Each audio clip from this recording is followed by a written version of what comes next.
High, কেমন আছো? আশা করি ভালো আছো। তোমাদের মাঝে নিচে সুন্দর সুন্দর একটা জিনিস নিয়ে আসলাম ভাই। দেখলে মাথায় নষ্ট হবে।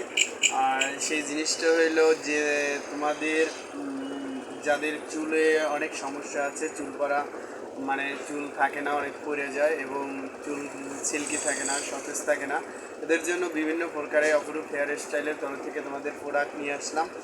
যে প্রোডাক্টটা ইউজ করলে অবশ্যই তোমাদের মাথার চুল পড়া অনেক কম হবে, অনেক কমে যাবে।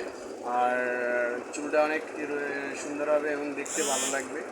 আর এই সুন্দর সুন্দর জিনিসটা পেতে হলে তোমরা চলে আসুন আমাদের যে এই প্রোডাক্টটা, এটা এই ব্যবহারটা করলে দেখা যাবে যে তোমাদের চুল পড়াটা অনেক বন্ধ হবে। আর এটা গোসলের পরে ব্যবহার করতে হয় প্রতিদিন একটা করে, তাহলে অনেক সুন্দর হবে আর দেখতেও ভালো লাগবে চুলটা। ধন্যবাদ সবাই।